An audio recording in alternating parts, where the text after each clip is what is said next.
Concerning populism, very important things. You identify populism in your speech with right populism. But there is left populism in Europe, for example, Cinque Stelle, Five Stars, or Podemos, or... No, that's why I said the left-right division is old. Syriza. No, absolutely. So there is populism, I think, that is very interesting anti-liberal tendency. It's not only something purely negative, it's a kind of chance. If we will regard populism as something of the old, of the resurgence of fascism or leftism or Stalinism and so on, so it will grow. We need to understand that phenomenon as critical. Maybe it is the birth of a new form of critical theory, not left nor right, beyond left or right. So I think that populism represents, in the United States as well, because Trump is populist president. Putin is absolutely populist, but he is not right nor left, neither left nor left. So I think the populism in the United States, in Russia, in Europe, represents something more than we think. Maybe maybe educate populism, to speak with populist movement, to understand instead of demonizing it. Because now liberal discourse is populism is growing, that is new danger. We should find the way how to resist. But maybe we need to make a kind of dialogue with populism. So maybe include and not exclude the populism in our democratic system. That But I have to report to you that in the United States, at least, populism is the exact opposite of critical thinking. The exact opposite. Wait. Populism in the United States and elsewhere from what I read, but I know the populism where I live, is essentially the politics of emotion and of high emotion, and it places an almost mystical faith in the wisdom of the people. Now, one of the things... new kind of rationality. Wait. No. There's nothing whatsoever new about populism, and there is nothing whatsoever new about the mystical faith in the wisdom of the people. These are very old ideas, and in my view, very old mistakes. Because one of the things that history shows... Kabbalah tradition is the greatest achievement of human spirit. My friend, I have studied the Kabbalah my whole life in the Hebrew language. As well as and myself. I'm here, and I have to tell you that it has absolutely nothing to do with the wisdom of the people. What history shows... But mystic. What history shows is that the wisdom of the people frequently becomes justifications for terrible crimes. Yes. And that what passes as the wisdom of the people can lead directly to evil. And the American system, certainly, when the founders of wrote our Constitution, they considered populism. They called it direct democracy. And they ruled it out in favor of representative democracy precisely so as to make possible deliberation and rational consideration of the issues facing the country. Maybe this was the fault there. Well, so far so good. Well, no, but I have to also say, at the point when we were discussing the idea of democracy, now, coming from Afghanistan, we have been at the graceful receiving end of American democracy in the form of two disastrous faked elections and two presidents and a mafia system at the end of the day. There is very little faith in the idea of what is American democracy. It's been put into challenge as well in Iraq, for example.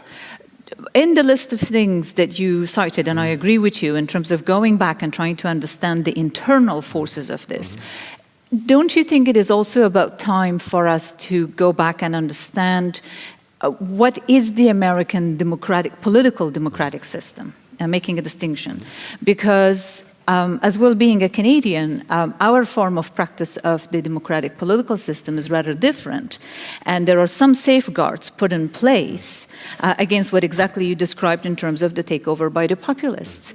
But in America, it is the force of the material, the powerful, and the sort of capital economy that has corrupted somehow the political system, in my view.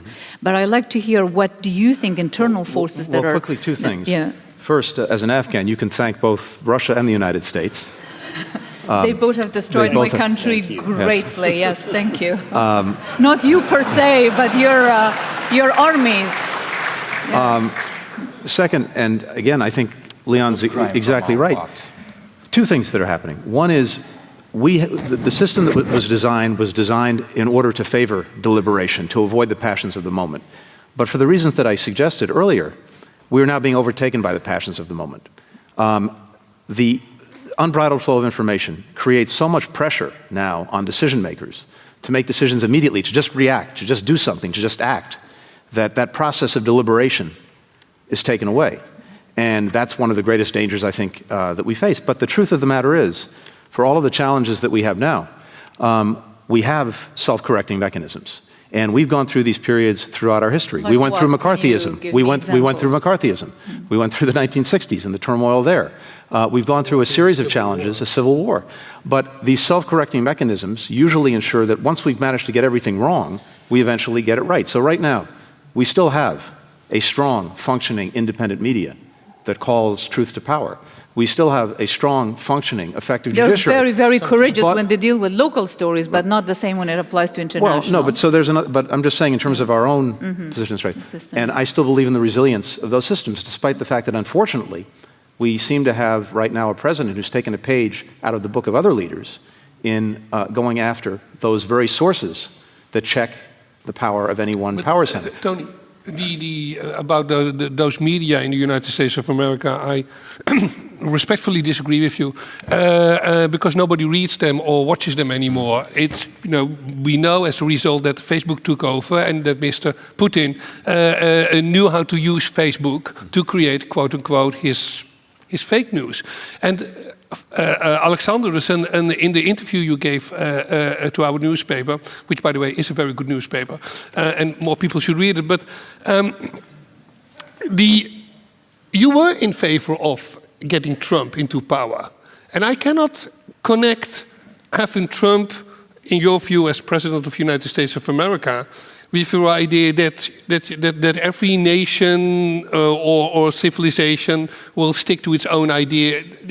Why is it that Putin, a certain way, you did not leave America alone? Why interfere in elections? So our dream that America live alone the world. And leave the world alone. So if America will concentrate, as Trump promised, on itself and will try to make it great again inside, that's the only dream. So we could help America to return to the greatness without us, without other world. Because in Trump we have remarked the third party. He was anti-establishment candidature. He was a kind of trickster going against traditional Republicans, traditional Democrats, and that was a kind of voice of the silent majority of American people that has chosen something else that American elite, interventionist, imperialist, hegemonistic wants. So that was the hope for us. Maybe after coming to the White House, we are a little bit disappointed by Trump, but nevertheless we still hope because he tries now to understand where he is. So that is the first step, and that is promising something. Maybe he finally, to the end of his presidency, he will understand something in the inner and external politics. But now he has stopped at least negative agenda of United States of America, including in the Middle East. So we are grateful to Mr. Trump because he has left us a little bit alone and that was precisely, he was blamed for that by Bernard Levy. So I agree with his analysis, but from the other point. Now I understand the freedom that you're talking about. Well, I'll make you a deal. Freedom from the United States. Yes, exactly. I'll make you a deal. The from. United States will consider leaving the world alone when Russia considers leaving the world alone. As an Afghan, I would say, please, Russia and please, America, leave the world alone. I agree with you. Yeah. Wait, hold on 1 second. Now it's. But hold on, let me explain that. When you get involved, let me explain that. When the power and superpowers get involved in proxy wars and in advancing their own interests, okay? Whether it's Afghanistan, whether it's any of the other countries around the world, or whether was it in the 70s, Latin America.